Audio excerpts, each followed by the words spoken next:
ئەو کاتتان باش بینەرانی خۆشەویستی تلویزیۆنی کۆمەڵە، زۆر خوشحاڵم بۆ ئەوەی جارێکی تر لە بەرنامەی ڕاوێژ کە بە شێوەی ڕاستەوخۆ پێشکەش بە ئێوەی عەزیزەکریا هەم لە خزمەتتانە. ئازیزان، دوێنێ 25 نوامبر فاڕۆژی بەرەنگاربوونەوە دژ بە فشار و زەخت یا توندوتیژی بەرامبەر بە ژنان کە ڕۆژێکی نێونەتەوەییە بووین. ئێمە بەهۆیەوە بەرنامەکەمان ئەوڕۆ یعنی ڕۆژێ دوای ئەوە هەیە هەوڵمان داوە هەر ئەو ڕۆژە وەکو لە زۆر شوێنی جیهان و هەروەها لە کوردستانیش بە بۆنەهای جۆرا جۆرەوە ڕێزیان لێگرت و بەڕێوە چوو ئێمەش بەرنامەیەکی تایبەتمان لەم بابەتەوە بێت. وتەیەکی زۆر گرنگ هەیە باسیەوە کاڵێ پێوەری ئازادی هەر کۆمەلگایەک بە ئازادی ژنەوە ئەتوانی پێناسەت کرد. ژنان چنێک ئازاد بن ئەتوانی ئەو کۆمەلگا بەو شێوە ئەنازەگیری بکرێت کە چنێک ئازادە. طبعا لە شوێنی جۆراوجۆری دنیا وەزیەتی ژنان لەباری حقوق و دەستگەیشتن بە مافەکانی خۆیان زۆر جیاوازە. ئێمە هەوڵ دەین ئەوڕۆ لەگەڵ 3 نەفەر لە میوانانی ئەو بەرنامەیە کە بێوەی ئازیزە ناسێنم دواتر لەسەر مەوزوعات تێروتەسەلی قسە بکەین. ئێوە ئازیزیش دەتوانن لە ڕێگەی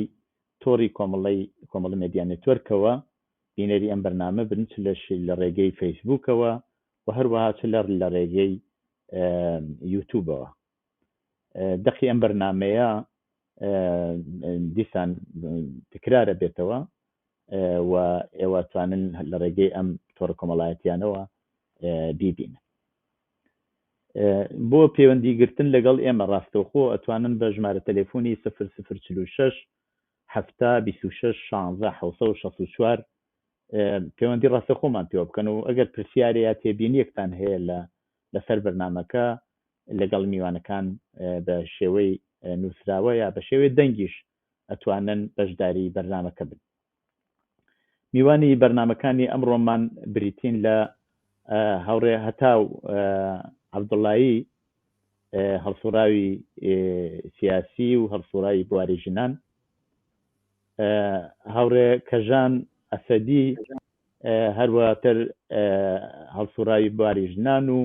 ئەکتەری شانۆ و سینەما،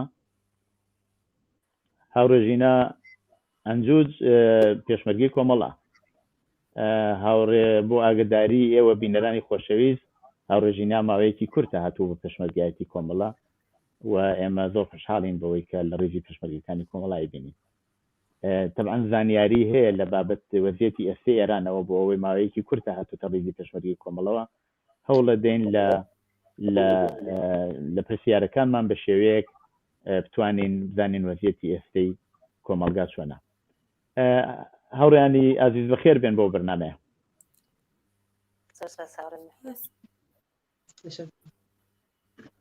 زۆر باشە، با پرسیارەکەم لە هاوڕێ هەتاوە دەست پێکەوە. هاوڕێ هەتاو باسی توندوتیژی ئەکرێت. توندوتیژی مانای چییە؟ مانای لێدانە یا ئەکرێت توندوتیژی بە شێوەیەکی تریش بێ؟ ئایا چۆن نتوانین ئێمە ئەم توندوتیژیە پێناسە بکەین؟ هەوڕێ مەحیا ئەگەرمان هەیە پێناسەیەک توندوتیژی بەتایبەت بە پێی جاڕنامەی گردوونی مافی مرۆڤ هەر کردارێک یا هەڵسوکەوتێکە ماف و ئازادی و کەسایەتی مرۆڤێک پێخۆست بکە کەڕامەتی بشکێنێ ئەکەوێتە خانەی توندوتیژیەوە. و ئەگەر ئەم توندوتیژیە بەهۆی جەندەر بەهۆی ڕەگەزەوە بێ ئەم دەکەوێت خانەی توندوتیژی کە بەداخەوە بەرامبەر بە ژنان بەردەوام بەهۆی هەڵاواردنی ڕەگەزیەوە بوونیوە. ئەگەر بمان هەیە پێناسەیەکی جەمعی توندوتیژی پەتایەکی خەسارێکی کۆمەڵایەتی پان و بەرینە کە مێژوویەکی دوور و درێژی هەیە و دوای هەر چەشنێک هەر ئاڵۆگۆڕێک هاتوۆتە ئاراوە لە دوای دەورانی مادەشاهیەوە دەورانی فێئۆدالیەوە ئێستاکە کە ئێمە لە سەردەمی سەرمایەداریدا دەژین. سەردەمانە دەمان بووە، یعنی ئەچێ هەر لە وڵاتانی سەرمایەداری وڵاتی ئەوروپایی و لە وڵاتانی ڕۆژهەڵاتی ناوەڕاست. بەڵام سەرمایهداری لە هەر چەشنێک لە جوغرافیا لە هەر جیازی تایبەت بۆ بەشە بەکاردێنێ. بۆ نمونە وڵاتانێکی وەکو ئەمریکا وڵاتانی سەرمایهداری گەورەترین کێشە و توندوتیژەیەک کە بەرامبەر بەکاردێ ئەوەیە کە ژن خاوەن جستی خۆی نییە، ئازاد نییە، ئەو هەموو ستانداردە جیهانیە کە بۆ لە شولاری ژنداندراوە ئەو کە لە ژێرناوی کۆمپانیا و ڕۆژانە سەنعەتی پۆرنۆگرافی ئەکەن یا ئەوەی کە لە شولاری ژنانەوە خەریکن کاڵاکانیان ئەفرۆشن. توندوتیژیەکە ئاستی زۆرە لە ئەمریکا و لە وڵاتانی سەرمایهداری لە وڵاتانێکی وەکو ئوروپای ئەمریکا بەداخەوە. بۆ نمونە مەسەلەی لە شوێیە کە ڕەوایی داوە بە دەستدرێژی بۆ سەر ژنان لە وڵاتێکی وەکو سوئێد نەماوە لە ساڵی 1992 ڕادەی لە شفرۆشی کەوتۆتە سفرەوە. ئەو کەسێک کە دەستدرێژی ئەکا بە سزا دەدرێ نە کەسی قوربانی، بەڵام بەداخە وڵاتەکانی تربوونی هەیە ڕەوایی پێداخەوە لیبرال فێمینیستەکانیش بە جۆرێک پاڵپشتەکەن بۆ پڕکردنی گیرفانی سەرمایهدارن. وڵاتانی ئوروپایی حەقدەستی ژنی کرێکارێکی ژن لە پیاو کەمترەیە، ئەوەی کە ئێستا ئێمە لەو بارودۆخەدا ڕێژەیەکی یەکجار زۆری ژنانی کۆچبەر هاتوونە وڵاتانە نیشتەجێن یاسا لە بەرامبەر ژنێک کە وەکو کۆچبەر هاتۆتە ئەو وڵاتە تاژنێک کە ئاڵمانیە و لە وڵاتە شارۆمەندی هەیە، یعنی جیاوازی ئەکا هەڵاواردنی هەیە. ئەگەر بپڕژێنە سەر وڵاتانی ڕۆژهەڵاتی ناوەڕاست پرسەکە زۆر مەترسیدارترە، پرسی سێکسوالیتەیە و مالکیت بەسەر جەستە و بەدەنی ژنە. بۆ نمونە کاتێک دەبینی کە لە وڵاتێک کاتێک هێرش دەکرێتە سەر شەنگال و ژنانی ئێزیدی وەکو غەنیمەتی شەڕ دەبردرێن، ئەمە ئەو معنایە دەگەێنێ کە لەو وڵاتانە کۆنترۆڵی جەستەی ژن هەیە و دەبینی سەرمایهداری لە بەشی ڕۆژهەڵاتی ناوەڕاست دوو ئەبزاری زۆر ترسیداری وەکو مەسەب ئاین و وەکو پیاساری پێەیە کە هەردووکیان مکەمەڵ یەکترن بۆ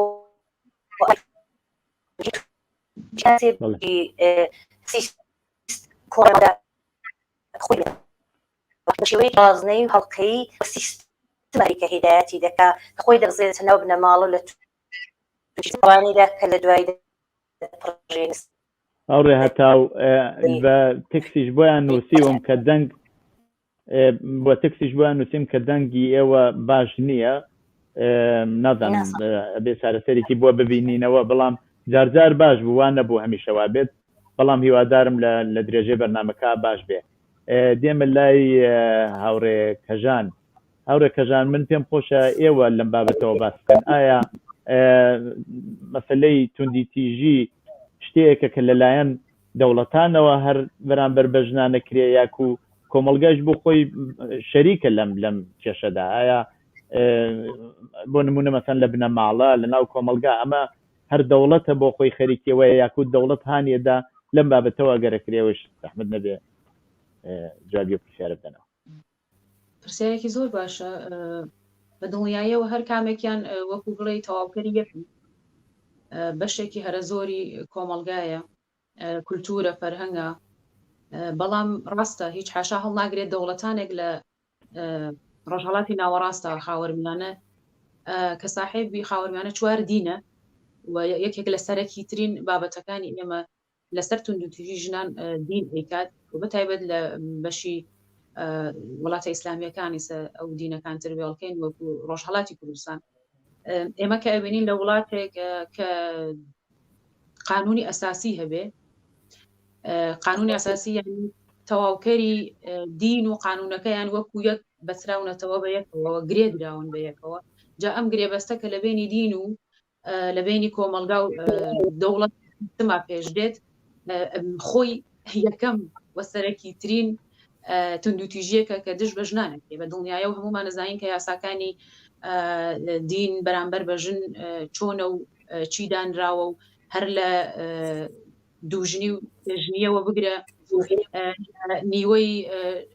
ژن بە نیوەی پیاوەوە بیگرە، هەر لە ئیرس و بەرحاڵ تەقسیمی ئیرسەوە کە نیوەی پیاوی پێ ئەدرێ، ئەوەی کەم کچانی مێر منداڵ ینی زۆر بە منداڵی بە زەواج ئەکەن و ازدواج ئەکەن و ئەمە تەسویبی و زۆر شتی و نمونەیەکی ترکە ئەو دینە دای سەپاندووە بەسەر ئەو حکوومەت و سیستما و سیستمیش بە خاطری بەرژەوەندەکانی خۆی ئەمەی بە تەواوی قبول کردووە و لەسەر ڕاستاوی ایدئۆلۆژیکی خۆی خەریکە ئەڕوات و ئەمە بێتە هۆی چەسانەوەی ژنان. من ئەڵێم سەرێکی ترین توندوتیژیە کە پێش هەموو شتێک بەژن ئەکرێت خودی سیستمە دینە، جا دواییش وەکو کۆمەڵگایەکی بەرحاڵ سنەتی یا توانی بڵێ دیندار، یعنی ئەوانەی کە لە لایەنگری ئەو بەشەی زۆر تەبیعیە کە براو یاسەکانی ئەوە سنەتەکانەوە ئالەمان لەم ئامێرە ئیسفادە ئەکەن و ئیسا چ پیاوێک ژنەکەی بچەوسێنێتەوە، چە برایەک خوشکەکەی و حتا ئێمە بینین کە منداڵێک ئیجازە ئەدا بە خۆی وەکو کوڕی گەورەی ماڵ دایکی بچەوسێنێتەوە. وامانە هەمووی دەستکەوتی سیستم و دینە بەڕاستی. بەشێکیشی هەڵەگەڕێتەوە. ئێستا ئەگەر هەڵگەڕێنەوە بۆ ئەوەی کە بڵێن دەی ئێستا ئەوە ئێمە لە سەردەمێکی نوێداین و لە سەردەمی خوێندنەوە و تەکنۆلۆژی و بە هەر حاڵ دین ئەوەندە ڕەنگ بۆ یەکی نەماوە، بەڵام ئێمە لە بیرمان نەچێ بە قەوڵی دەرووناسەکانە لەن مەقولەی هەر مناڵێک لە 12 ساڵگی بەرە ئەولاوە پێچرێتەوە تا 12 ساڵگی چۆن گەورە بوو بێت، چۆن بەسەر یا چیدا سەپا بێت و هەر دواتریش هەر ڕنگدانەوەی لە ناو ژیانیدا هەبێت. ئەتوانین ببینین کە بڵێ فەرهەنگیش ئەگەر حتا هەوڵ و تەقالا و تێکۆشانی خۆی بکات، بازم ناتوانێت لە بەرابەری ئەو دەسەڵاتە وەکو حکوومەت و وەکو دین ینی سەرکەوێت. ڕاستە من ئێستاش ئەڵێم کولتور زۆر گرینگە، فەرهەنگ و خوێندنەوە لە ناو خودی کۆمەڵگا، لە ناو دایکانە، وەکو پەروەردە، وەکو نەوەی نوێ دروستکردن بۆ ئەوەی کە بەرگری بکە لەم توندوتیژیە زۆر کاریگەری هەیە. بەڵام بەداخەوە ئەگەر دین و کۆمەڵگا و سنەت و ئەم شتانە دەست بە دەست یەکەوە بدا، زۆربەی دایکەکانمان ئەگەر نەختێکیش لاواز بن لەوەی کە نەترسانە هەنگاو بنێن بۆ ئەم وەزعیەتە و بەڕاستی حەدی ئەقەلنەوەیەکی باشتر پەروەردە بکەن، خۆشیان لەم زەعفەیە ئەمێننەوە و ئەو ناتەوانیە بەداخەوە ئەبینین کە دواتر حتمما لەسەر ئەو بەشەی قسە ئەکەین کە بەشێک لە توندوتیژیەکە بەداخەوە خودی ژنان بخۆیانی ئەەکەن. بڵێ پێش لەوە بچمە لای میوانی ترمان، پێم خۆشە ئێوە وەختێ ئێوەمان پێناسە کرد ناساندمان وتمان کە ئێوە ئەکتەری شانۆ و سینەمان. بۆ ئێوە ئەو کاتەی کە نازان ئەو کاتە لە ئێرانیش هەرە و ئەو هەڵسوڕانتان بوو وەکو ئەکتەری سینەما و شانۆ، ئایا مشکلاتەکە لە چ تەفعێکا بوو؟ ئایا توانیتان بەو شێوەیە خۆتان دڵتان پێوە پێتان خۆشە هەڵسوڕاوتان بێ یا بتوانن لەو بوارە کار بکەن؟ وەڵام من ڕاستەکەی ئەوە بڵێم کە لە مناڵیەوە ینی زۆر لە تەمەنێکی خوارەوە دەست پێکردنی چالاکی بواری ژنان و چالاکی سینەما و هونەر و شان و ئەمانە ئێمە بە ئێستاشیەوە لە وڵاتی خۆمان، ینی بەتایبەت لە ڕۆژهەڵات من باسەکەم ئێستا بە هەر حاڵ هەر 4 پارچە کوردستانی بەشێکی کە من لە ڕۆژهەڵات هەژیاوم ئەم ڕێگریە و ئەم توندوتیژیە بەرامبەر بە کچانێک بە ژنانێک کە دێنە پێشەوە و بە هەر حاڵ ئەیانەوەی ئەو ڕچانە بشکێنن و سنەتانە بشکێنن لە مقابڵی توندوتیژی باوک و برا و کۆمەڵگا بێنە سەرەوە زۆر ینی لە ژێر کۆنتترۆڵان، زۆر لە ژێر ئازاری ڕۆحی و ڕەوانیدان. من لە ئەوڵی شەوتم مەگەر زۆر قەویبی، ینی زۆر پێڵاوێکی ئاسنید لە پێدابێ حتا بتوانی بەرامبەر بیتەوە لەگەڵ ئەوەی کە وەکو ژنێک بڕیار بدەیت. بڕیار سەرەکی ترین شتە لە ژیانی هەر ئینسانێکە. بڕیاردان بۆی ئەتەوێت چه ئیشێک بکەی، چۆن هەڵبژێری کێڵە لە بژێری. بەڕاستی هەر لەو کاتەوە هەتا ئێستا دەرگیریم و زۆر بە سەختیش توانیمە هەتا ئێرە بێم، ینی ئەگەر بیگەڕمەوە لەوانەیە هەموو بینەرەکانمان دەست بە گریان بکەن، جا باشتر بە گریان نان بخەین. نەخێری وادارین سەرکەوتوو بیت هەر بەو بۆ نەیشەوە کە ئێستا مەوزوعەکە تۆزێ هەر ڕبت پێ کاتەوە بە ژیان لە ئێران و چۆنیەتی. ئێمە هاوڕێژی نامان هەیە. ڕۆژینە گیان پێم خۆشە ئێوە ماوەی کێزگار زۆر نییە لە ئێرانەوە یا بڵێن لە کوردستانەوە هاتوونەتە ناو ڕێزی پێشوەرگێ. پێم خۆشە لە ئەوڵەوە پێم بڵێ وەزعیەتی ژنان ئێستا چۆنە لە ئێرانە؟ ئایا بە شێوەیە کە زەخت و زۆر چەنێ لە سەریان لەو بابەتەوە تەحمەل نەبێ والله هاوڕێ مەحیەگیان وڵاتی ئێران ئێستا لە هەموو بوارێکە و زۆر زەعیف بووە و ئەم زەعفە بیشتر لەسەر ژنانە چۆن ژنان لە ئێرانە بە جنسی دووم چاڵیەکەن ژنان خۆیان بە زەعیفە دائەنن خۆیان بۆ مەذهەب و دینە سونەتیە داناوە و سونەتەکە هەر بەردەوام بخصوص لە دێهاتەکانە چۆن من خۆم ماوەی زۆر لە دێهاتە ژیاوم لە دێهاتەکانە زۆرترە کچەکانمان لە تەمەنی زۆر خوارەوە شووەکەن وەزعیان زۆر ئەسڵان باش نییە خشونەتەکە قام بە قام ئەڕوا لەجێ ئەوە باشتر بێ زۆرە بێتەوە چۆن ئێمە وڵاتی ئێران بخصوص وڵاتی کوردستان بیشتر شارەکانی دێهات نشینن کچەکان بەردەوام ناتوانن دەرس بخوێنن بەردەوام بە مناڵی ئەیاندەن بەش و کودەکەم سەری ڕەواجی زۆر پیا کردووە لەم اقتصادا چۆن وەختی اقتصادی ئێران زۆر زەعیفە بیشتر لەسەر ژنانە بیشتر ئەو فشارە لەسەر ژنانە ئەو فشاری خانەوادە لەسەر ژنانە چۆن ژنان ناتوانن ئەو جۆرە کە ئەیانەوێ بڕن بۆ مەدرسە ناتوانن کاروبار ئەنجام بن چۆن هەمیشە لە نەزەری اقتصادیەوە وابەستن بە کەسێ ئەم وابەستگیە باعث ئەوەوێ کە ژنەکانمان خشونەتی زیاتریان پێ بکرێ لە ئێرانە مەجبورە بم قبوڵی بکەن بادەوە دەرس خوێندن کچەکان لە ئێرانە زۆر کەم بووەتەوە ناتوانن بەردەوام خۆیان بە تەنیایی بڕنە دەرەوە ئەمنیەتی جامعە زۆر کەم بووەسەوە لە ئێرانە خانوادەکان فشاری زۆریان بۆ کچەکانیان هێناوە حتا بۆ دایکانی ماڵەوە خودکوشی و ئامار خودکوشی لە ئێرانە بخصوص لە کچەکانە لە نەوجەوانەکانە زۆر بووە چۆن ئەو سەرکوبەکە لەلایەن باوک و براو وەختی هاوسەرگیری شەکەن لەلایەن هاوسەریانەوە پیانەکریێ بەڕاستی شتێکی ناخۆشە و ناتوان ئەو شتە تەحەموڵکەن منجەر بە ئەفسوردگیەوەی کە لە نەهایەتە بە خودکوشی بەڵێ زۆر سپاس ئەوە فقط لایەک لە ئەو وەزیەتەیە کە ئێستا لە کۆمەڵگەدا هەیە بەشێکی شێوەیە کە بەشێک لەو توندوتیژەوە ئێستا لە کۆمەڵگادا هەیە مربوطە بەوەی کە ژنان بێدەنگدا نەنیشتوون ینی خودی ئەو لێدان و نازانم کوشتن و هەموو ئەو محدودیەتانەی یا ئەو محدودیەتانە کە لە کۆمەڵگا بۆ ژنانیان بەدی هاوردووە یا بۆیان دروست کردوون بەشێکی لەسەر ئەو مقاومەتەیە ئەو مبارزەیە کە لە ئارادایەوە هەر لە ئێستەوە یانەوێ هەر لە بنەوە لە بناغەوە بێدەنگی بکەن و توندوتیژەکە لەوە سەرچاوەگرێ ئێمە دوێنە شاهدی بەشێکی زۆر لە اعتراضات لە یا بە شێوەی خۆپیشاندان لە شارەکانی جۆر بە جۆری کوردستان بوون کە من هەوڵە دەمەگەر بکرێ بەشێک لە فیلمەکەتان بۆ دابنم کە ببینن لەم بەشا ئێمە بینین کە بەشێکی زۆر لە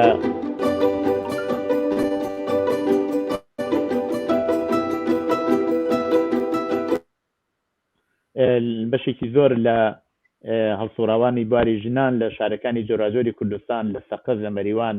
لە سنا هەروەها لە دەروەی وڵاتیش ئێمە لە ئاڵمان شاهد بوون لە چەند شوێنی تر کە لە بەرامبەر لەم ڕۆژەدا هەڵسوڕاویان بوو و توانیان مافەکانیان باسکەن چ بە شێوەی پلاکار دەست بە شێوەی خۆپیشاندان معنای ئەوەیە کە ئەو هەڵسوڕانە بێدەنگ نییە و ئێمە ڕۆژانە شاهدین هاوڕێ هەتاو پێم خۆشە لەو بابەتەوە قسە بکەن ئایا واقعاً ئاعترازاتی ژنان یا ئاعتراز بۆ جۆرە لەوا ژیانیانەیە هەر بۆ جۆرەی وا ژینا باسی کرد ئەوە ئەبێتە باری ئەو سەرکوتگەریە یا ئەبێتە باری ئەو دوو توندوتیژیە بەرامبەر بەوان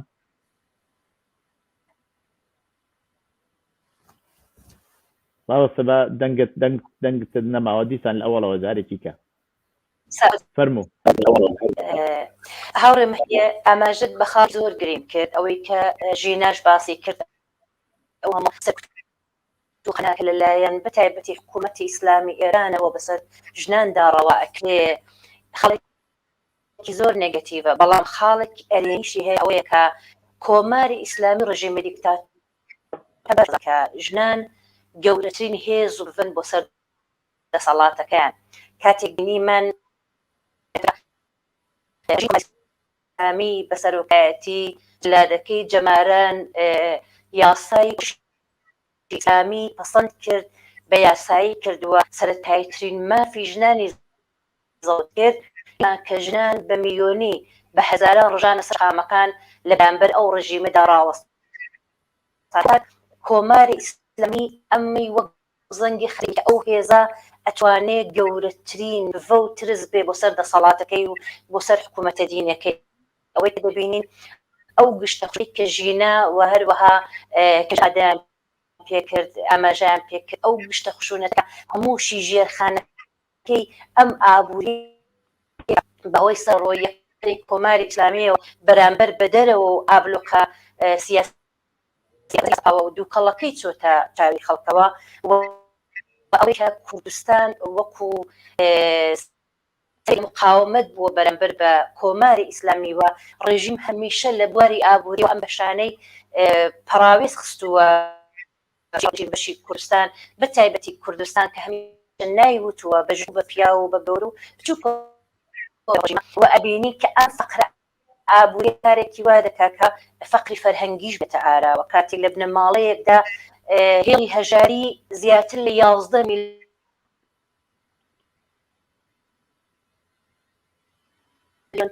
ژەبەندێکی ڕۆژانەش کە بینی کە ئەو شرایەتەدا ناڵ هاوسەری دێتە ئاراوە یعنی بنەماڵەیەک بە ناچاری بەهۆی ئەو بارودۆخەی کە ڕژیمی کۆماری سەردەوە بۆ کەمبوونەوەی نانخۆرێک لە ماڵەوە پێشگرتن بە خەساری زیاتر دەستەداتەوەی کە تەمەنیکەمە بدا بەشوو ئەو هەموو خۆکوژی ئێمە بینیمان لە ساڵی ڕابردوو تا بە چەندین کەس لەو کۆمەڵگایە بەهۆی نەبووی موبایل بۆ بەشداری لە کلاسە ئۆنلاینەکانیانەوە خۆکوژی کە ئەو خۆکوژیانە هەمووی دەچێتە قەتڵی ئەمدی دەوڵەتی چونکە هیچ دەوڵەت و لە بواری ڕفاهی ئینسانی و پشتیوانیان نەبوو کە ئەو هەموو کوشت و کوشتار و ئەو هەموو قەتڵە ناوی دەستەواژەگەلی وەکو شەرەف و ناموز لە کۆمەڵگای ئێمە و دەدا کە بەداخەوە لە ماوەی ساڵی ڕابردوو تا بە ئێستا کە نزیک بە سنیژن لە هەموو بەشەکانی کوردستان بوونە قوربانی ئەم سیستمە کە قەتڵی ژنانی لە یاساکانی دانی نەکردووە و پشتیوانی لە قاتڵانی ژنەکە وە کۆمەڵگایە کە بنەماڵەتی هەم بە پیاوە بەژنەوە قوربانیە وەکو سێنە قەتڵی ناموسڵی دەکرێتەوە ئەمە هەم ئابووری هەم ئەو بەرەدۆخ و ئەو خەسارەڵەتیانەی کە لەلایەن ئەم سیستمەوە تۆلید و باستۆلید دەبێت دێتە ناو کۆمەڵگا بۆ نمونە پێ بە کەسێکی وەکو کوژان ئەگرێت کە هەڵەگرێت تا ڕۆژگێنە و ئەم لە کۆمەڵگا دەگوازەوە ئەو هەموو توندروژی خەساری لێتەوە ئەوەی کە ئەم پاڵێگەتانە لەلایەکەیە لەلایەکی شەوەیەکە کەسانێکی زۆری وەکو ژین ناکو کەژان هەن لەو سیستمەدا کەنەوەین کە جوانن نادەڵێن بەو ڕژیمە ئەو ڕژیمە تاتۆرە ئەو یاسایانە بە وردی ئەناسوە بەخەڵ دەبڕێن و خەریکە زانی وەکو ژینا خەریکە خۆی بەڕێخستنە لەناو حزبێکی سیاسیدا دژ بۆ دەوڵەتەیەوە ژنان خۆیان تێدا بینەوە کەسێکی وەکو هەرکە لە بواری هونەرەوە خەریکە لە بەرامبەر شێعر و جوانی و گۆرانیشی پێ بڤەیە بۆ ژنەوە هەموو هەوڵی ئەوەیە ژنە بکەنە بەڵام ئەو هێزە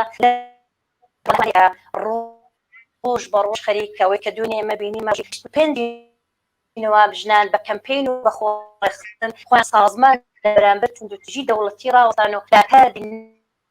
توندوتیژیان بەدەستکردەوە ئەمە جۆرێک وەمان پێ دەڵێ کە سەرڕای ئەوەی کە زەبر و زەنگ و کانی ڕژیمەوە هەیە بەڵام ژنانێکی بەهێز کە لەسەر و گەیشتن بە مافەکانیان ناوێتن و ئەمە گەورەترین بڤێ بۆ سەر و دەسەڵاتەوە دەسەڵاتش بۆ کردووە دەبینی کە چالاکیان بەردەوامە هەمیشەوان دەخۆیان بەڕێخستن بکەن و دەنگی ژنان و ئەزانیان بن. بەڵێ ئێوە ئیشارەتان بە نمونەهایەکی باش کرد بەڵام مەسەلەکە تەبعاً ئەوەیە کە لەو کۆمەلگاوە ئێستا ئێوە شارەتان پێکرد ئێمە بینین ژنان دەستیان بەسەر بە بڕێک لە داخوازیەکانی خۆیان گەیشتووە لە وڵاتانی بە تایبەت ڕۆژاوا ئێمە شاهدی ئەوەین کە وەزیەتی ژنان مەسەڵەن بۆ نمونە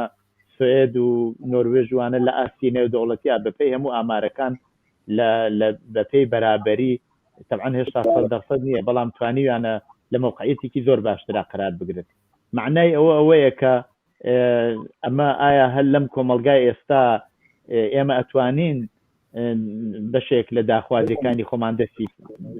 بەدەست بێنین یانە پێم خۆشە ئەو جوابە هاوڕێکەژان ئێوە بیدەنەوە ئایا ئیمکانی ئەوەی کە ئێمە بەشێک لە داخوازیەکانمان هەر لەو کۆمەلگای ئێستاە کە کۆمەلگایەکی نابەرابەرە بەدەست بێنین چنە ئیمکان پەزیرە ئەوەی کە مافەکانی خۆمان لە کۆمەلگایەکی یانە گەبجیایکەینەوە نابەرابەرە بەدەستێنین لە کۆمەلگایەکی شاکە بەرحاڵ وڵاتە پێشکەوتوەکان ئیشارەتان پێکرد بەدەستهانینی هەر مافێک ینی پێش هەموو شتێک ئەگە تعریفی بکەین زۆر زەحمەتە ینی شتێکە کە من هەمیشە ئەڵێم ئەبێ بەڕاستی هەوڵی بۆ بدەیت تەقالای بۆ بکەین و هەمیشە شتێکمان هەیە لە ناو بەرحاڵ فەلسفەی ئینسانیات باسی باڵادەست و ژێردەست بکە بە دڵنیاییەوە وەکو ڕۆحیاتی بەشەر لە جامعەیەکا کە سیستم قانون و پیا و بە تایبەتی هەتا ئێستا کە هاتووە ئەو دەسەڵاتی پێدراوە کە قدرەتی بەدەست بێت هیچ کەس حەز ناکات ئەو قدرەتەی کە هەیەی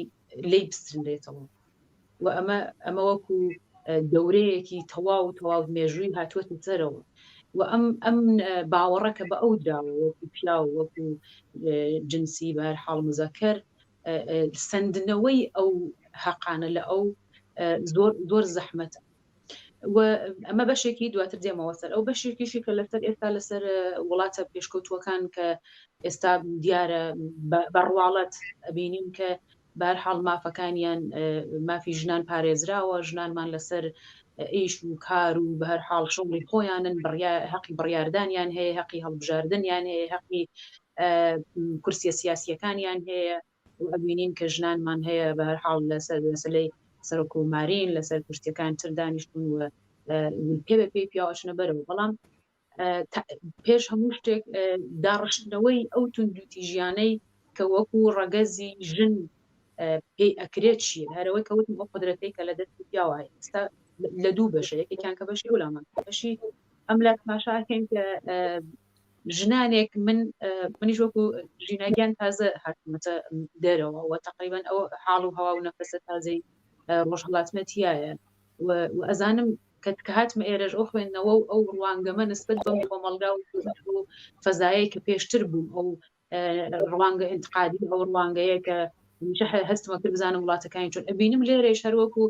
هەتاوخانە مشارکرد لێرەش ئەو توندوتیژیانە بە شێوەیەکی تر خەریکە ئەکرێت یعنی هێشتا 100% ئێمە ناتوانین بڵێن لە وڵاتێکی پێشکەوتوو سندنەوەی حەقەکانیان چۆن بووە و ئێستا لە چه ئاستێک لە وڵاتەکانی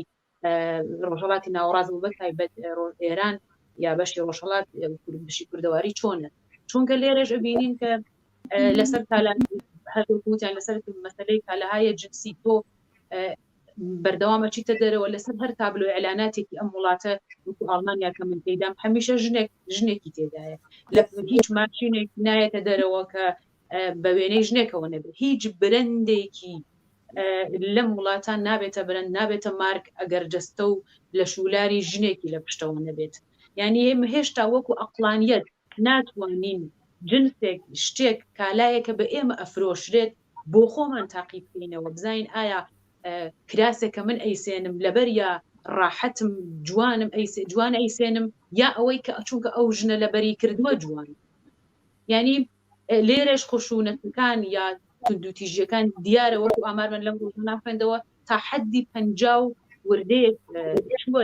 لە عەزیەتکردنی ژنان لە ناو ماشینە لە تماشاکردنە لە لیباسێکە کە لەبەری ئەکەن و لە زۆر شتا ئەمان بەشەی کە من ئێستاش ئەڵێم هێشتا 100% باوەڕم بە ئازادی لە وڵاتە پێشکەوتوەکانیش وەکو بە شەخصە خۆم نییە دیارە دەستکەوتی بووە دیارە ژنان تەلاشیان کردووە بۆ ئەوەی کە من ئەمیشە ئەڵەمە کە هاتمە ئێرە بینیم ژن خەریکە مەسەڵە ئۆتوبوس لێ ئەخورێت لە ناو شارە قەتار ئەبا بەڕێگەەوە یان معموری ئاتەشنشانیە ئەمە بەشێکە لە دەستکەوتەکانیان دیارە حەقی هەڵبژاردنیان هەیە ئەو زەعیفە بوونیانە لە خۆیان دوور خستووەتەوە بەڵام بەشێکی هەرە زۆری خشونەت کە ژنان پێی ئازارە بینن لە نەزەر ڕۆحیە یعنی ژن لە ئێرانیش ئەتوانی تۆ زۆر کار بکەیت بەڵام بە زۆرم لەی بوو بێ وەکو خۆم هەر ئەیکەی ئەگە بە شەڕیش بوو بێرێکی بەڵام بەشی ئێمە لە ناو توندوتوژێکە کە ژنان بەرەو خۆکوشتن و بەرەو خۆسووتاندن ئەچن مەسەلە ڕۆحیەکەیە کە عەقڵەن بە دووچاویانەوە دیار نییە شین نەبووەتەوە بە لەش و لاریانەوە دیار نییە کە لەیان درراوە بەش ڕۆحێ لەم وڵاتانیشە بەداخەوە لێرە ئەبینین کە ئەو بەشە ڕۆحیە زۆر زەقە لە ناویان ڕاستە ژنێک سایقی یارانندەی قەتارێکە من پێم جالبە چونکە ئێمە لە ئێران حەقی دووچەرخە سواریشمان نییە چ بگا بە زۆر شتی تر بەڵام ئەبینی لە دەرووناکە دانیشە قسەت بۆکە ئازارە بینێ لە توندوتیژی بنەماڵەیی لە توندوتیژی کە مێردەکەی لەگەڵ یا ئەیکا وەکو ڕۆحی وەکو ڕەوانی وەکو خیابانێکەتیایە تێپەڕێ وە زۆر شتی تر پس ئێمە ئەتوانین بڵێن بەشێکی باش بۆ لە وڵاتە پێشکەوتوەکان وەلێ بەشێکی هێشتا ها لە سەرجێ خۆیان بەداخەوە ئێمە زۆر بەمان نایبینین ئەو بەشەی کە دیار نییە لە ژێر میکیاج پێکەنین هایەکی فۆرمیە پێکەنین هەیە کە تۆ ڕاستەقی نەنین شارراوەتەوە بەڵێ من بەبەستمەوە بوو کە ئەمە بۆیە ئەو پرسیارم کرد کە ئینسان ئەتوانێت هەنگاو بە هەنگاوێتەوە و ئەوە معنای ئەوەیە کە ئێمە ئەگەر پلێ بچینە پێشەوە دەستڕەسیمان بە پلەهای سەرتر و بە دەستکەوتی زیاتر ئەبێت و اعتماد بە نەفسمان پێدات هێزمان پێ بەخشێەوە توانین لە داهاتووە تەوەقعاتمان ببینە سەرترەوە ئێستا تەوەقعاتی کچێکی لاو لە وڵاتێکی ئوروپایی زۆر زیاترە لەوەی وە کەسێک لە مەسەلەن بڵێن لە ڕۆژهەڵاتی ناوەڕاست ئەژی ئەوەش هۆکاری ئەو دەستکەوتانەوە بەدەستیان هێناوە با بچمەوە بۆ لای ژینە گیان ئایا ئێوە کە لەوێ بوون حتمەن تەبعەن کەژانیش ئاگدارە ئەویش دەتوانێت دوای جواب بداتەوە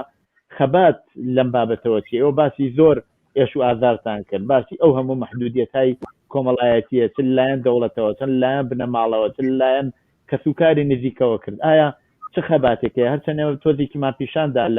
لەو خەباتەوە بەڵام ئەوە زۆر عمومی نییە ئایا لەو بابەتەوە خەباتێکی بەرچاو هەیە کە ژنان لە بەرامبەر ئەو هەموو توندوتیژیە ڕاوەستن و مبارزە بکەن یا خەبات بکەن کاک مەحلیان بەڵێ هەیە وەلێ بەڕوانگەی من زۆر کەمە چۆن ئێمە لە ئێران یا فیمینیستەکانمان هەیە یا سوسیالیستەکان کاتوانن بین حەق و مافی خۆیان بزانن نە بەو جۆرەیش کە بتوانن بە ئاگای ئەو کارەی خۆیان دەرببڕن بڕنە خیابانەکان ئەوەیش خۆت نیشانۆدا ناو کلیپەکان هەموو ژنەکان ماسکیان بوو نەیان نەتوانی بەباشی سوورەتی خۆیان دەربخەن نەیان نەتوانی بەباشی قسەی دڵی خۆیان بێژن هەیە زۆر هەیە وەلێ بەڕاستی ئەمە نهێنیە ئەوە نییە کە تۆ بیت قودرەتی بەیانی خۆت بخەیتە کار توانی قودرەتی بەیانەوە بێ بتوانی قسەی دڵی خۆت بکەیت بەڵێ فیمینیسمەکان هەیە کۆمۆنیستەکان هەیە کە ئەتوانن کە ژنەکان زۆر لە پای جاران باشترن ئەوینی ژنەکانمان لەسە بۆ خۆیان ئەڕۆنە خیابان بە پلاکت و ئەمانە دەنگی خۆیان هەڵەبژێرن ئیتر وەکو جاران لەژێر ئەو توندوتیژیە نامێنن بەڵام خەباتەکەیان بازم کەمە چۆن کچێک لە ناوە بێ وەختێ تێ خەباتێک بکات بەردەوام لە لای ڕژیمەوە سەرکوو بەوێت ئەگەر پێ بزانن یا لە زیندانی ئەخەن یا کارێکی پێ ئەکەن کە نەتوانێ ئەو کچەیتر بەو خەباتەی بەردەوام ئەدامەبات بەڵێ پێم خۆشە کەژان گیان تۆش لەم بابەتەوە نەزەری خۆت بدە ئایا خەباتێکی ئاوا بەرچاو هەیە لە ناو کۆمەڵگادا کە ئینسان بزانێت ئومیدێک پێیا بکە بۆ ئەوە کە بتوانێت تەغیراتێک ببینێت ئایا شتێکی ئاوا هەیە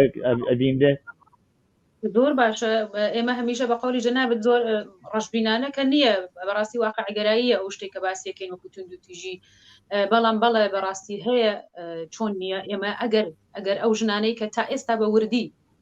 بە وردی کاریان نەکردایەت و لەسەر ژنان لەسەر مافی ژنان وەکو ئینجیۆکان وەکو ڕێکخراوەکان وەکو یەکگرتنەوەکایەکی نهێنیش کە هەبووە هەتا ئێستاش بە دڵنیایەوە زۆر خراپترە بوو ئێستا کووا ئێمە یەکشت لە وڵاتەکان ترا بەتابەت لە خاوەرمیانە نابینین کە بشاریەتەوە ئێمە هیچ وەختەمە لەبەری نەکەین ینی ئەو خەبات ژنانێت لە ناوخۆ ئەیکەن کە چۆن رووسەریەک لە خیابانێک دەکەوێتە عەرزی میدیاکان پێزانن ژنان لەسەر اعتراضەکەن کچێک دووشەرخە سواریەکە خۆم بە شخصە کاتێک کە کچێکیان گرت لە مەریوان لەسەر دووشەرخە سواری ئەوڵین کەسێک بوون کە بەیانیەماندا بە هەر بە واتساپ بەیانی تەواوی شاری مەریوان بوو بە دووچەرخە و ژنان سواری بوون ئایا دەوڵەت ئەیتوانی ئەو کاتە هیچ کارێک بکات نا ینی بەڕاستی ئەمانە هەیە من وەکو نمونەیە کە خۆم لە مناڵیەوە لەم باراکارم کردووە بەردەوامیش بووم لەگەڵیا یانی لە تەمەنی 16 ساڵم بووم لە تەحەتونەکانی تارانە بووم وەلە بکۆی دانشگا بوو و ئەنجومەنمان هەبوو لەبانە لە مەریوان و سیس ئەنجومەنی ئورومیە بوو ئەمانە بێدەستکەوتیە کاتێ مەسڵەن حتا 80 دانە دانشجوو لە ژێردەستا دانیشن باسییان بۆ قسە ئەکەن و ئەبیسن ئەمانە شتایەک بووە کە بێدەستکەوت نەبوو هەر ئەو دانشجوی کە تۆ پەروەردەت کردووە ئێستا بووەتەوە اعتراضی کە ئێمە ئەیبینین بە هیچ وەج ناتوانەوە بڵێم لە ناوخۆ ئێمە خەباتمان نییە پێشکەوتمان نییە بۆ بواری ژنان و تونند و تیژەکان خەریکە وردە پێناسە ئەکرێت کەم ئەبێتەوە وەکو جاران نییە ئێستا خۆشحاڵم کە هیچ شتێک ناشارێتەوە و ئەم نەشاردنەوەی ئەم شتانە خۆی دەرخستنی ئەم شتانە خۆی بەشێک لە خەبات و هەرواژە بێت ئێمە خەریکین ئەگەڕێنەوە بۆ ڕێشەی مشکلی جنسیەت ژن و پیاو کە لە چت زمانێکە حتا ئێستا بەسەر ژنانەدا سەپاوە وەکو 1400 ساڵ فقط لەسەر دینەکە تۆ گەرەکت 1400 ساڵتر لە شەخەباتی بۆ بکەیت هەتا بتوانانی حدی ئەقل بەرامبەر بیتەوە لەگەڵ بۆیە ئێستاش بە ئێستاشەوە زۆر باشە زۆر دڵخۆشم بەوانێکەی بینیم ئەگەر حتا ماسک و پلاکاردی بە پلاکاردێەوە کە هاتوون ماسکیشیان لە دەبرابێ مهم ئەو شعارەیە کە نووسراوە من دوێت لە ئەڵمان چوومە دەرەوە بۆ 25 نوامبر بۆ تەحەسن من خۆ شعارەکان تێنا ئەگەیشتم دڵخۆشی منەوە بوو کە ئەم ئەتفاقە کەوتووە بۆ من گرنگ نییە وەکو تاکەکە بۆ ئەوە گرنگە کە لەم شارەیە ئەم ئەتفاقە ئەبینن بۆ ئەپرسن ئەمە چییە چه ڕۆژێکە 25 نوامبر ڕۆژی چیە ڕۆژی تونندوتیژی بەرامبەر بە ژنانە و ئەگەر لە مەریوان کە ئەزانم هەموو هاوڕێکانی خۆم من مەسەن ئەیان ناسمەوە لەوانەیە ژیناگیان و هەتاویان نەیناسنەوە بەڵام ئێمە یەکشمان بۆ گرنگە ژیناگیان ئەومانە بوو گرنگەکە لەسەر ئەو نووس ئەو کە ئەو لاکاردە لەسەر ئەو کاغەزە چی نووسراوە وە کێ کردو و ئەمە خۆی هەنگاوێکی زۆر باشە لە ناوەوە لە ئێرانەوە بینەرێکی خۆشەویست پەیامێکی ناردووە پێم خۆشە بیخوێنمەوە بە فارسی نووسیوێتی تەمان بە فارسی خوێنمەوە هیوادارم هیچ کێشەیەک نەبێ به نظر ما نصف مشکلات زنان خود زنان آن را به وجود می آورند و تنها دولت و قوانین مقصر نیست ما نباید خود زنان را تبرئه کنیم زنان خودشان مقصر هستند برای نمونه در اردوگاه کومله قوانین زن ستیز وجود ندارد پس چرا در آن محل رشد نمی کند و یا خیلی لاک پشتوار مشاهده شده حتی زۆر جار گلەییان کردو وتیانە دەنگت خراپە هەرچەند تا ئەندازەیە مەفهومە بەڵام کێشەی هەیە پێم خۆشە لەسەر ئەم بابەتە ئەگەر بکرێ ئێوە ئەو بینەرە ئەو ملاحظەی بووە باسی بکەن ئایا ژنان بۆ خۆیان تەقسیربارن یعنی یەکرێ ئێمە بڵێن خەتای ژنان بۆ خۆیانە کە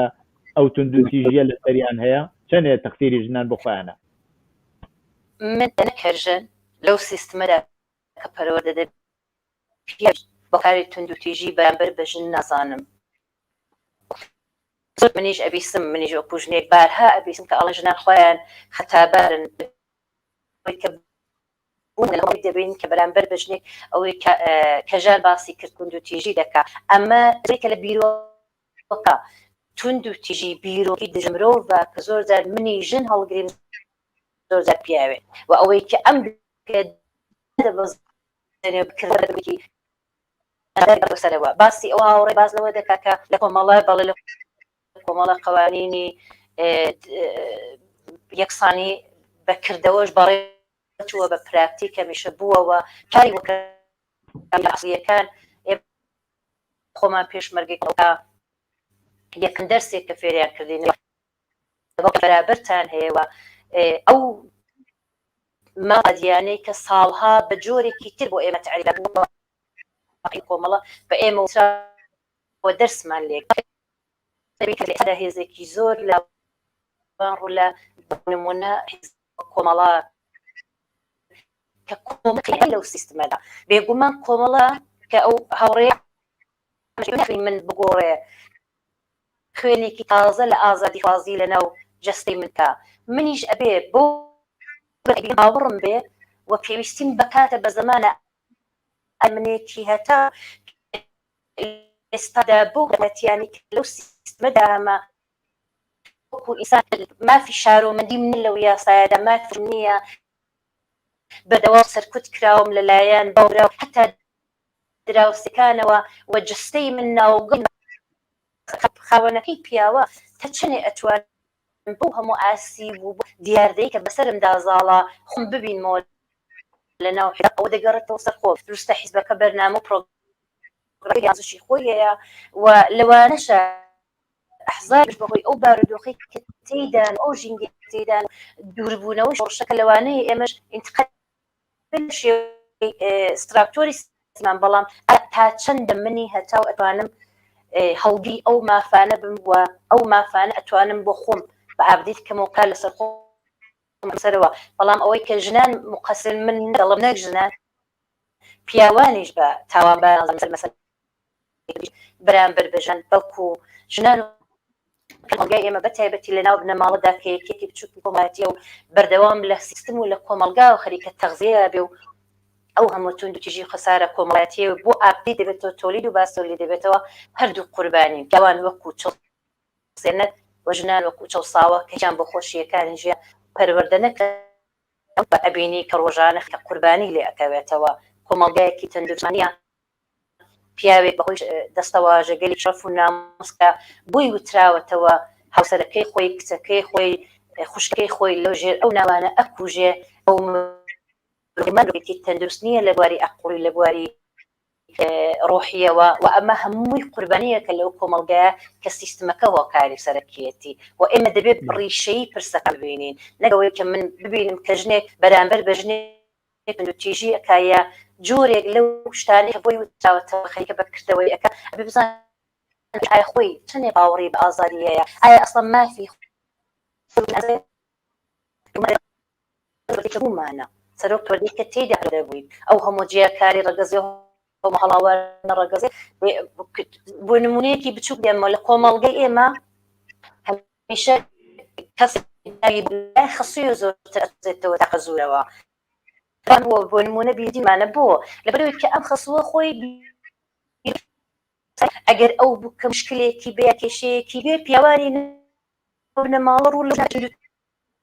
لەمەر بە خەسووەکان لە چاوی ئەبینن مانەیەکە ئەبێ ڕیشەی مەسەلەکە بینە دەوەی کە من 100% بەرامبەر بەژن توندروتیژیەکە ئێمە ئاگدارین کە لە دوولی تەبعاً شاید لە تەمەنی منابێەوە هەمووتان گەنجن لە دەوری ئەوەڵ و دەوری دووەمی جنبش کە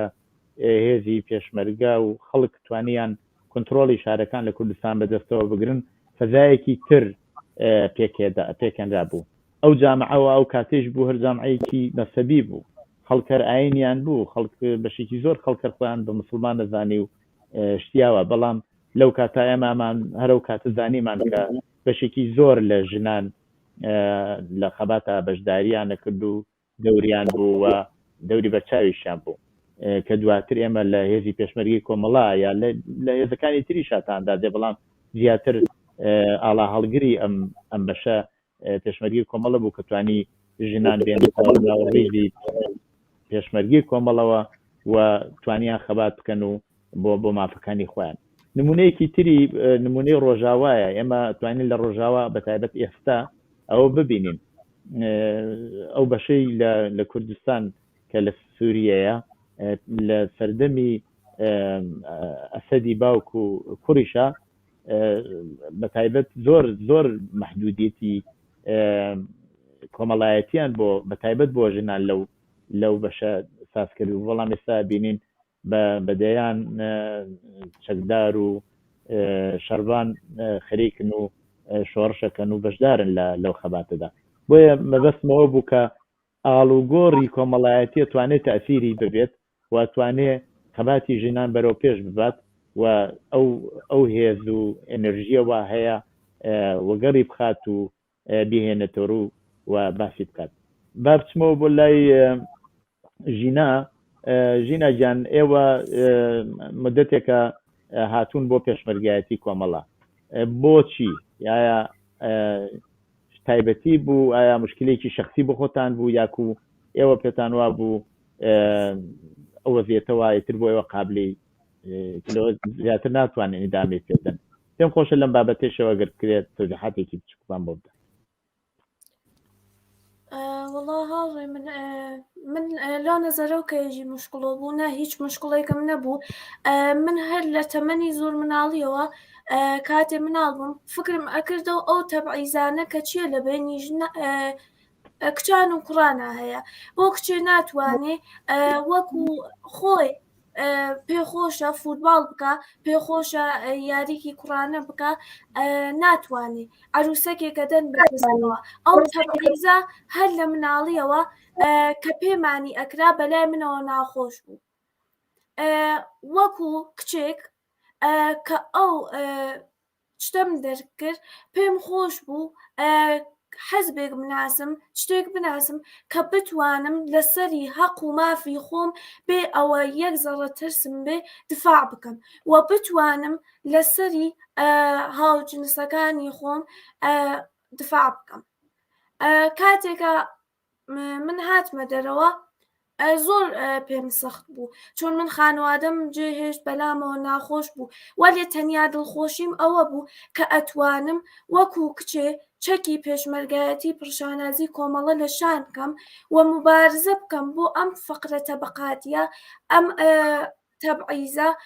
و زۆربەی شتەکانتر کە لە ئێرانە بە ژنان دەکرێ و واقعان پێشم خۆشە کە ئەم مبارزە بەردەوامە لەلایەن ژنان و کچانەوە، چۆن هەڕۆژ ئەبینین کچانی زیاتر پەیوەست دەبن بە هێزی کۆمەڵە و چەکی پڕ لە شانازی کۆمەڵە لە شانەکەن و بەرامبەر بۆ توند و تیژیە ئەوەستن. ئیتر ناتوانن ئەوە قبول بکەن کە بێن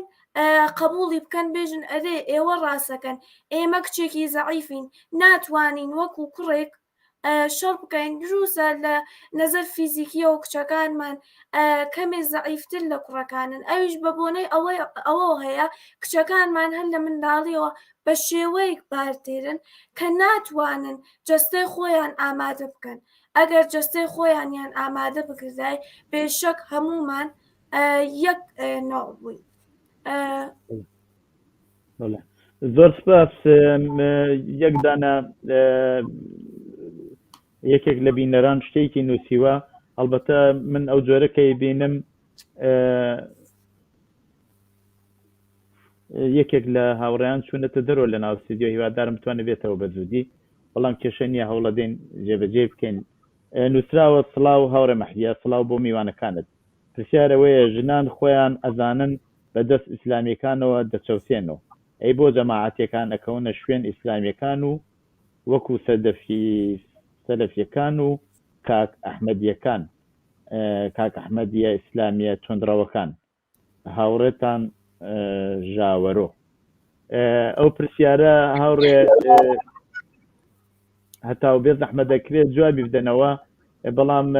هەوڵەدەم من میوانەکەی تریژ بێنمەوە نەماوە. فەرموو. پرسەکە زۆر دیارێ، کاتێک ئەڵەی ئیدئۆلۆژیە کەسێک وەجوای ئەکەوێ بۆ دەبێت بۆ ژنیش ئینسانە وەکو پیاو لەوانەیە بلاڕێدا بڕۆ بچێ بە دوای ئیدئۆلۆژیەکی مەترسیدارەوە، ئەرێ ئەوەی کەەوە هاوڕێ باسی ڕاستەکە ئیسلام هەموو دینەکان دوای هاتنە ئارایانەوە گەوتی هۆکاری توندوتیژی بەرامبەر بە ژنانن و ئەراوە بۆی کە ژنان لە ماف و ئازادیەکانیان دوور بخەنەوە، ماف و ئازادی ژنان زەوت بکەن. بەڵام ئەبینین کە لە ئێستاتی ئیسلامی سیاسی گەورەتر و تیژیە بەرامبەر بەژن چونکە حتا تاڵەموویەکی ژن وەکو ئەبزارێکی هەڵخێرێنەری هەستی سکسی و ژن لە ئیسلامدا لە یاسای ئیسلامدا تەنها ئەبزارێکە ئامراز بۆ دامرکانەوەی هەستی سکسی پیا و ناڵداری ئەوەی کە ئێمە بینیمان داعش یەکەم شت وتم لە سەرەتاشەوە کە لە شەنگال ژانی غەنیمەت کرد و پۆیلەی جنسی و بۆ ئێمەش پرسیارە کاتێک دینێک ئەوەندە تونتیژە بەرامبەر بە مرۆڤێک بەرامبەر بە ژن چۆن دەبێژن و دوای ئەم دینە بکەوێەوە ئەم ئیدئۆلۆژیە قبول بێ ئەمە دەگەڕێتەوە سەر پەروەردەیەکە کاتێک لەناو کۆمەڵگایەکدا لەناو ماڵەیەکدا بۆ نمونە باوکی تونڕەوی وەکو ئیسلامن و ئەو مناڵە بۆ ئیدئۆلۆژی و ئەم ئیسلامە لەناو مشکیدا بیچمەگێ وەک ڕۆژ بە ڕۆژی زیاتر لەناو مشکیدا خۆی پێ ئەگرێ ئەمە دەگەڕێتەوە سەر ئێمان ئێمەش ڕەحمان هەیە بۆ منی ژن هەمیشە دیار ئەوەیە کاتێک لە دینی ئیسلامدا ساڵان ئەمادەی سکس تەجاوز بە کچێکی 9 ساڵان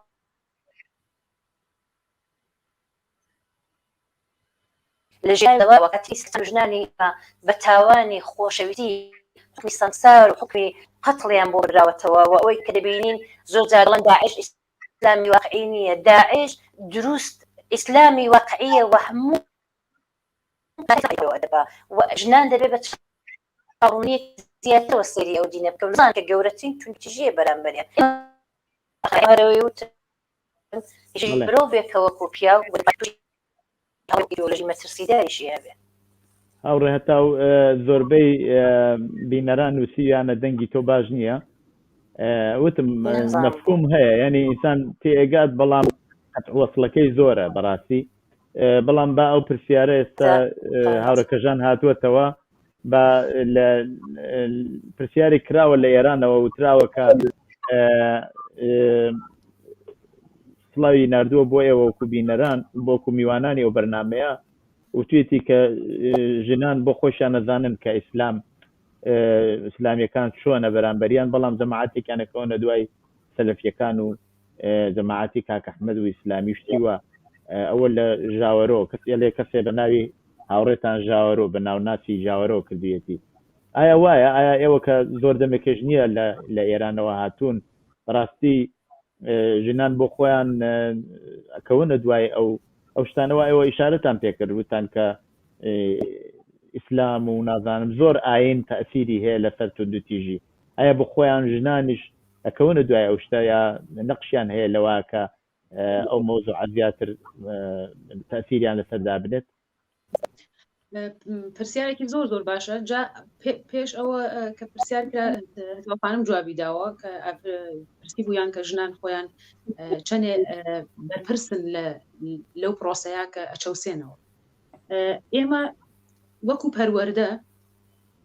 ئەگەر ینی لە کورتەیەک لە پەروەردە سیمون دووبوار یەکێک لە نووسەرانی بواری ژنانە کە نووسەرێکی باشە کە جنسی یەک و جنسی دوو دروست کردووە ئەڵێ ئاوا تەوسیفیەکە ئەڵێ کاتێک کە ئەچی بۆ بیمارستانێک یان خەستەخانەیەک دوو مناڵ هاوقەد و هاوەزنی یەکدانراون یەکیان کچە یەکیان کوڕ هەر لە بەدی تەوەلودەوە لەو کاتەوە کە لە دایک ئەبوون بە لاواندنەوە و ناسکردنی بنەماڵەکان جنسیەت تەعریفەکرێت مەسەلەن بە ئەو ئەڵێن تۆ چەندێک کوڕێکی قەویت و خۆشببوونیە و هەردیایە پیایا بێ بە شێرە کوڕ و ئەمیش چەندێک کچێکی لووس و ناسک و ئەو شکەنەندەوەشتە هەر لەویا تعریفەکرێت ئەمە دەستپێکێکە بێ بۆ ئەوەی کە ژنانیش بگەنە ئەم ئاستێکە ئێستا ئەگە ئەڵێن توندوتیژی ئەکرێ بەرامبەر بە خۆیان یەکەن ڕاستە کێشەکە ویستم ئەوە بڵێم کە پێشتر لە پەروەردەوە ئەمە دەستپێکە من زۆر پرسیارم بەلاوە گرینگە من ماوەیەک نییە هاتوومەتە دەرەوە لە پرۆسەی پەنابەریە ئەچیتە ناو کەمپ ئەچمە ناو کەمپێکەوە کە ئێستاش ڕۆژانە 1000 جار ئەڵێم خۆزگا لە ئێران بام و لە ڕۆژهەڵات و لە مەحەلەکی خۆمان بەس نییە لانی کەم بەشی حیجاب و حیجابەکە ئەوە خراپ نەبوو ینی ئەوە زەق نەبوو کە کە من ئەیبینم کە لێرە اتفاقەکەوێ بینی کە ها لە ناو وڵاتێکی ئازادە بە تەواو قانونێکۆ کە لە پشتیەتی باشە بەڵام بەداخەوە ڕووسەریەکەی هێشتا لەسەرەتی نازانم نوێژەکەی خەریکە ئەکا لە ژوورێکە لەگەڵ تۆیە بێت بە دەنگی بانگ و قورعانی ئەوەوە هەستی لە خەو ئێستاش لە وڵاتێکی ئازاد لە چوارچێوەیەکی ئازادە ئەژی بە تەواوی ئەو شتانەوەی تەوەکو پرۆسەیەک بارحاڵ وەکو پەنابەر پێدرێیان نادرێەوە نا بەڵام حدیقە لەگەڵ ڕووسەریەکەی لاباوە حجابە ئیجباریە کە لەسەر یەسیلای با هیچ کەسیش پێ نایڵێ و ئەو ئیسلامی بە شێوەیە قبول کردووە کە لە ناو کەمپەکەیە خەریکە مانگی ڕەمەزان ئەگرێت و تۆش بوادارەکا بەوە ئیجبارت پێکا کە تۆش حتما ئەبێ لەگەڵ ئەوە هەڵسی لەگەڵ ئەوە مەجبور بین بە هەر حاڵ ئەو پرۆسێتێک و ئەمە بەشێکی زۆر زری گرینگە ڕاستە ئێستا کە ئەو ڕۆشنبیریە هەیە ئێستا کە ژنان خۆیان تەواو بە تەواو معنازانن کە ئیسلام چەندێک دەژی ژنە چەندانە سوورەی هەیە چەندانە ئایەی هەیە کە بەڕاستی هێرشە کاتە سەری وەڵام حکومەدا دێ باشە ڕاستە ئێوە بۆ قبوڵیەکەن ئێوە بۆ چنەڕیزی ئەو جەماعەتەوە کە خەریکن دژ بە ئینسانیەت بە تایبەت دژ بە ژن کارەکەن زۆر زۆر ڕخنەیەکی بەجێ ئێمە ناتوانین هەمیشە بڵێن فقط توندوتیژەکە لەلایەن ئەو سیستمەوە ئەگرێ لەلایەن پیاوەوە ئەکرێ لەلایەن پەروەردەوە ئەکرێ ڕاستە بەڵام لەم سەردەمی ئاگاهیە بەڕاستی تۆ یەکە وەخدانیە چیتە ناو هێزێکی ئاوا سەقەت ئاوا دواکەوتوو بۆچی ئەوەندە دانانێک کە دانیش ێستا قورعان بخوێنیتەوە بزانی چی بە تۆ کردووە چه هێرشێکی تر تۆ کردووە چەندێ تۆی زەعیف کردووەتەوە چەندێ تۆی چکۆلە کردووەتەوە چەندێ تۆی ئەبزارت کردووەتەوە لە دەستی پیاوە لە جێگەکە پێت دەڵێڵێت تۆ مەڵکی پیاوی هەر چێکت یا کێڵێ بابی کێڵێ دێ بە شناختی ئەم هەموو ئاگاهیەوە چۆن ئەتوانی ئەمە قبول بکەیت بەڕاستی یعنی ئایا چی تەسیریە یا پەروەردەی تۆیە کە پێشتر وتم کە ئاوا بە دنیا هاتوین ئاوایان پێوتوین ئایا بەڕاستی بیرکردنەوەی خۆت لەسەر ئەو ڕەوایە خۆت پێت خۆش ئەو توندوتیژانت بەرابەر بکرێت بڵێ پێم خۆشە هەر ئێوە کە ئێستا هەر لێرن و جوابی و پرسیارش بدەنەوە کە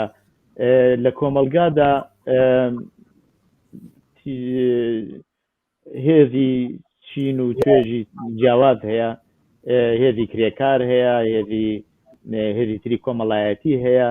چەندێک ئینسان ئەتوانێت یا ئەم هێزانە ئەتوانن پەیوەندیەکی سروپڕ لە بینی بزوتنەوەی ژنانە یا خەباتی ژنانە پێک بێنن بۆ ببن بە پشتیوانێک مەسەلەن بۆ نمونە ماوەیەک لەوە پێش لە شاری سنە باوکێ کچەکەی خۆی سووتەن ئایا بەو شدەتەی کە مەسەلەن بۆ مەسایلی تری کۆمەڵایەتی خەڵک دێنە سەر شەقام و ئەترازەکەن ئەترازێکی بەو جۆرەمان نەدی بەرامبەر بەو کردەوە چی ئەبێ بکرێ بۆ ئەوە ئەم هێزە کۆمەڵایەتیانە بەیەکەوە گرێ بخۆن بۆ بتوانین مافی ژن چونکی مافی ژنان خۆ مافی فقط ژنان نییە بەڵکو مافێکی ینی تاسیری لەسەر کولی کۆمەلگا هەیە چی ئەبێ بکرێ لەم بابەتەوە بەڕای من یەکگرتنەوەی ڕێکخراوە مەدەنیەکان یەکگرتنەوەی زۆربەی لە حیزبەکان کە لە ناوخۆوە بە هەر حاڵ بە هەر شێوەیەک خەریکن کارەکەن لابردنی مۆری هەر ڕێکخراوێکە بۆ خۆی خەبات بکە بیاوێ بڵێ من وەکو فلان حیزب بۆ خۆم کارەکەم و ئەمە چونکە بە ناو منەوە تەواو نابێت چونکە من نامەوێت ئەوە لە چوارچێوەی منانیە ناکرێت ینی ڕێکخراوە مەدەنیەکان ئینجیۆکان بەم شێوەیە ئەکرێت کە ئەم یەکگرتنەوانە بەڕاستی وەکو هەنگاوێکی چۆن لەیەک یانێت هەکو ڕاستەیەک کە لە هەدەفی هەر هەموویانە جیای نەکەنەوە مەسەلەن باوکێک کە خەریکە بەهەرحاڵ کچەکەی ئەکوژێت ئێمە بینیمان کە ئفشا بوو بەهەرحاڵ دکتۆرێک کردی هێژنان هاتنە سەر خیابان بەم شێوەیە کرا هەر کەسێک بۆ خەبەری خۆی نەڕوا بۆ مڵک بە مڵکی خۆی نەزانێت بۆ بەخشەکەی خۆی نەبێت ئێمە پێویستمان بە هێزێکی ئینسانی و یەکگرتووی هەیە ینی بەڕاستی من ئەمەم لە مێژە وتووە لە مێژە ئێمە هێزێکی یەکگرتوویمان نییە لە پشتی یەک نین هیچ کامان لە پشتی یەکرین هەمیشە لە پەراوێزە یەکترین نەخەینە پەراوێز یەکترین نەخەینە ژێر ڕەخنە ئەچیتە ناو ڕێکخراوێکەوە کەسێکی تایەکە بە دڵی ئەو بنیامەنی ئەبینێک لەو ڕێکخراوە نامێنێت ئیتر ناڵێ بابە من دژمنی مشتەرەکم هەیە لەم وەسەتا هەدەفی مشتەرەکم هەیە لەم وەسەتا ئێمە ئەمەمان هەمیشە لەبیر کردووە بەداخەوە بۆیە زەعیفین بۆیە اتفاق ناکەوێت کە ئێمە بین حدی ئەقل ئەو پەردە پەرڕەشانە هەڵگرینەوە بزانین چۆن چی خەریکە ڕوەدات وەکو ئینسانێک وەکو مرۆڤێک تۆ یەک بگریت لەم بابەتە هەرچەند من دڵخۆشم بەوەیکە ئێستا پێشتریش وتم لەسەر قەتڵە ناموسیەکان لەسەر خشونەتەکان لەسەر توندوتیژەکان زۆر کەس خەریکە کارەکە زۆربەی حزبەکان زۆربەی ڕێکخراوەکان و حتا وەکو تاکە کەسی ئازادخواز ئێستا هیچ ناشارێتەوە بەڵام ئەم یەکگرتنە لە ناو خوا بە تایبەتی زۆر گرینگە هەرو پرسیارە ڕاستی هاوڕێ هەتاوەکەم هاوڕێ هەتاو ئێوە نەزەرتان چییە ئایا پێتان وایە پێویستە هێزی تری کۆمەڵایەتی چینی کرێکار معلمەکان نازان فەرهەنگیەکان بازنشستەکان بێنە پشتیوانیکردن لە بزوتنەوەی ژنان هەرچەند بۆ خۆیان ژنان لەناو هەموو مێزانیشان هەن وەکو کرێکار وەکو معلم وەکو بازنشستە هەن بەڵام ئایا بۆ داخوازیەکانی مافی ژنان چەندێ پێویستە ئەو هێزانە لە بۆنەکانیانە ڕۆژی کرێکارە هەر ڕۆژێکی تایبەتی هەیە یەکێک لە شعارەکانیان یەکێک لە داخوازیەکانیان لە بڕیارنامەکانیان دفاع لە مافی ژنان بێ ئەوە بەرجەستە بێتەوە و ببێ بە خەباتێکی کۆمەڵایەتی بۆ ئەوە من حەزەکەم پێشەوەی کە وڵامی ئەسلی پرسیارەکردمەوە هاوڕێ مەحیای خۆشەویست باز لەوە بکەم کە بۆچی کاتێکە کچێک لەلایەن باوکیەوە ئەکوژرێ یان ژنێک لەلایەن هاوسەرەکەیەوە ئەو ینی مەترسی جۆری توندوتیژی بەرامبەر بە مرۆڤ سڕینەوەی جستەی مرۆڤێکە کاتێک سڕینەوەی جستەی ئینسانێک لە دەستی ئینسانێکەوە ڕوئەدا بۆچی حتا بەشی ڕۆشنبیری بەڕاستی ڕەخنیان لەسرە زۆرێک لە بێدەنگی ئەنوێنن بۆ ڕێژیان کەمەوەی کە دەکەڵ ئەمە بەهۆی ئەوەیە کە بەسەری ئەم دیاردەیەکەن بە بڤۆ سێری ئەو تاڵەکەن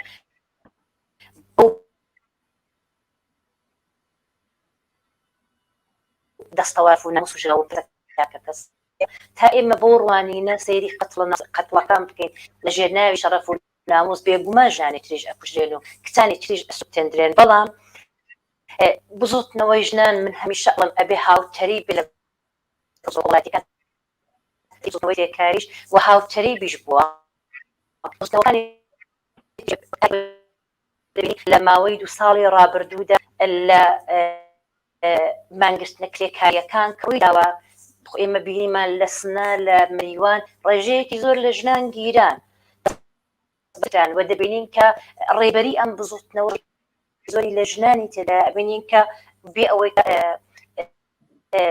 کۆماری ئیسلامی سەر ڕای ئەوەی کە دژێتی ژنان بوون لەگەڵ بزوتنەوە کرێکاریەکان و لە سەنگەری پێشەوە ئەمە بۆ بزوتنەوە بۆ گەیشتن بە مافەکانیان زۆر زۆر پێستە ژنان دەبێ هاوتەری لەگەڵ بزوتنەوە کرێکاریەکان و بزوتنەوەکانی بەیەکەوە دەنگڵ برن حتا لە هەر کۆمەڵگایەک ئەگەر ژن ئازادی نەبوو و ژن بە ماف و ئازادیەکەی نەگا ئەو کۆمەڵگای بێگومان بەرەو پێشناچێ و بزوتنەوەی تریش کاتێک دەتوانن سەر بکەون کە نیوەی هێزی کۆمەڵگا بگیرە زیاتریش لە ژنان پێکات لەگەڵ خۆیان هاوتەری بکەن و بینیمانە کە هاوتەری بیش ئێمە ئەبینی کە لە کوردستان ئەوەی کە باسی کرد کە سەرکوت هەیە ئەرێ بوو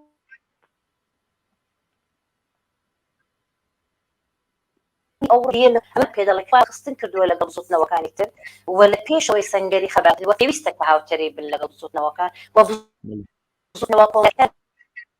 بزوتنەوە مەدەنیەکانی بزوتنەوە کرێکاریەکانیش کاتێک دەتوانن بە ئامانجیان بکەن ئەو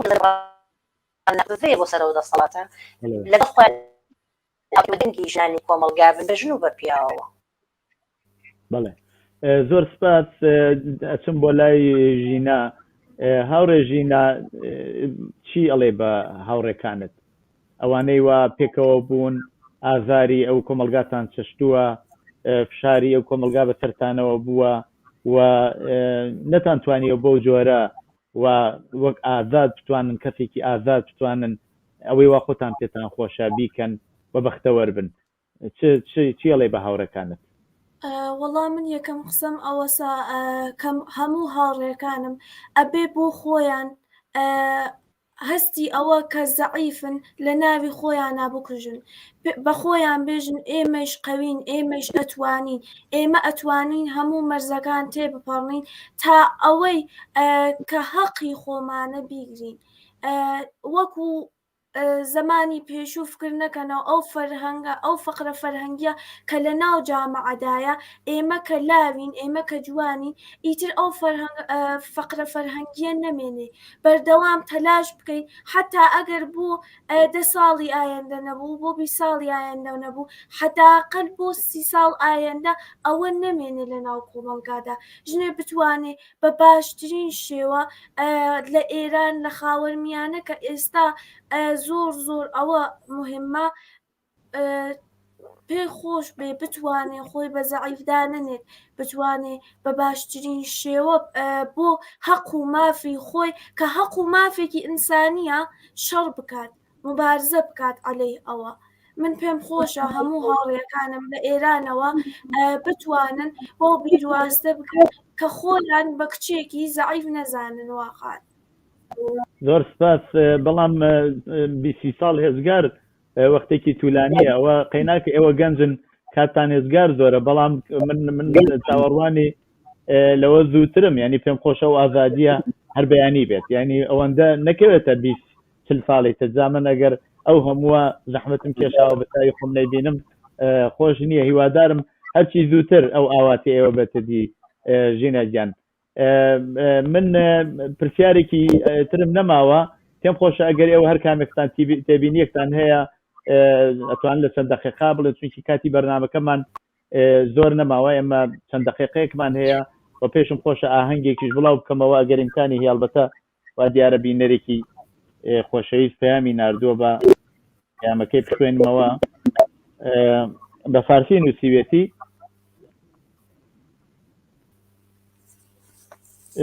جوابی البته بینەرەکەی تری داوەتەوە نووسیەتی سەلام ڕەفیق مەحیا عزیز درود به مهمانان عزیزتون در جواب سوال بیننده برنامه که گفته بود چطور زنان به سلفی ها و غیره ملحق می شوند و رفیق کجان هم این حرکت براشون سوال بود که باید بگم که زمانی که همانطور رفیق کجان اشاره کرد به محض تولد اذان در گوششون خوانده میشه و تا زمانی که مرگ سراغشون میاد نماز بر بالای جستشون خونده میشه و با انواع ابزار از جمله تربیت خانوادگی آموزش و پرورش میدیاهای جمعی و هزار ابزاری که دم دست هست مذهب و بهشت و خدا رو در ذهن انسان ها مخصوصا و از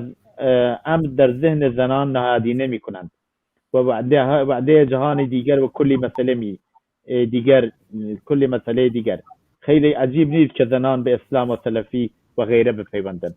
زۆر سپاس بۆ ئەو بینەرە خۆشەویستە کە ئەو جوابەی داوەتەوە دەستی خۆش بێ ئەلبەتە هاوڕێیانیش لەو بابەتەوە باسییان کرد بەشێکی بەڕاستی ئەگەڕێتەوە سەرە وەزیەتی کۆمەلگا طبعا خەباتی ژنان هەمیشە لە ئارادایە بەڵام وەزیەتی کۆمەلگا کە گۆڕدرێ ئەو هێز و تواناییانە ڕۆشتەکان دێنە پێشەوە و ئەبن بە نیرویەکی عەزیم ئەوە نمونەمان هێناوە کتێرە و کاتەوە شارەکان بەدەست پێشمەرگەوە بوو چۆ ئێستا لە ڕۆژاوا و لە زۆر شوێنی تر ئێمە و هێزە بەرینە ئەبینین و حتمما دەتوانین ڕۆژوود بێنن دەی زۆر باشە با لە هاوڕێهەتاوەوە هاوڕێهەتاو زۆر گلەیان لێکردوتیانە دەنگت زعیفە جازاریش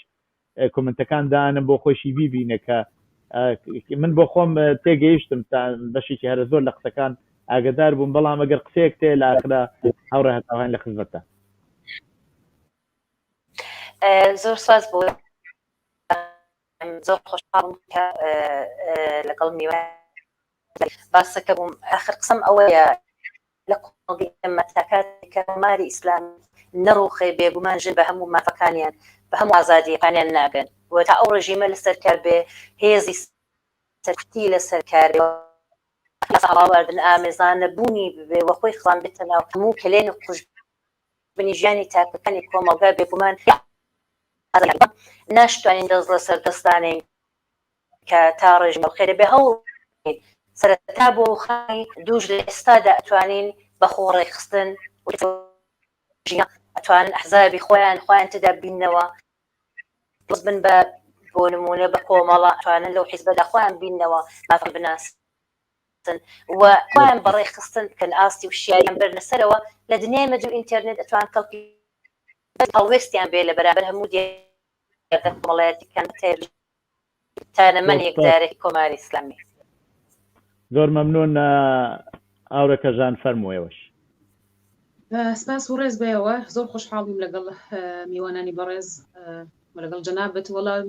قسێکی ئەوانیە هەموو شتێک تەنها پەیامی ئاخری من ئەوەیە بۆ ژنان تکایە تونند و تیژی بە خوێندنەوە بناسن بە خوێندنەوەیەکی تەواوەوە بیناسن ینی ئێمە زۆربەی ژنانمان هەیە ڕۆشنبیرن چالاکوانن ئەڵێن ئێمە باوجودی ئەوەی کە هەموو شتەکانە ناسین بەڵام خۆشمان هێستاش نەمانتوانیوە لە نەزەر مێشک و دەربڕێنی احساسەوە لەگەڵ خۆمان ڕاز بین یەکسری شت لە پیا و قبول نەکەین تکاتان لێ ئەەکەم زەعفی ژنان کە ناتوانن و لە بواری اقتصادیەوە لە بازی ڕۆحی ڕەوانیەوە لە کۆمەلگایەکە ببن مەیکەن بە خۆشەویستی مەڵێ من پیاوەکەم خۆشەوێ لە بەرەوەی کە ناتوانم ئەو ژیانێکی مەسەی لە جنسیەکانتان و شۆخەوتنەکانتان وەکو کارتێک بەکار مێنن لەگەڵ شوەکانتانە هەمیشە وەکو لەزەتێکی دووتەرەفەت ماشای بکەن ژنان زۆر تەسیریان هەیە لەوە کە بخوێنەوە کە ئاگاداری نۆعی لەمسیکەن ئەو تونند و تیژیە لەمسکەن بزان چی ناوی تونند و تیژیە باوەڕتان بە خۆتان ببێت لە مەسەلەی عیبە و نازانم قەباحەت و بێوەژنبوون و نازانم ئەم شتانە نابێ بترسین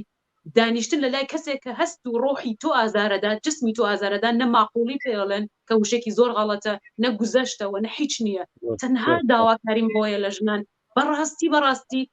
بخوێنەوە کە تونند و تیژی چیە لە ماڵەوە کردن بە شەڕ و هات و هاوار و لێدان و زەعیفبوون و فرۆشتنی خۆت وەکو کارتێک داواکاری ئەوەی کە من ئەم شەو لەگەڵ تۆ ئەخەوە مەگە فڵانشتم بۆ بچێنی فڵانشتی تۆ چییە یەخچاڵی ماڵەکەت نازانم شتهایە کە بۆ خۆشی خەریکی ئیسفادە لەکەی بە زۆری مناڵبوونی کوڕ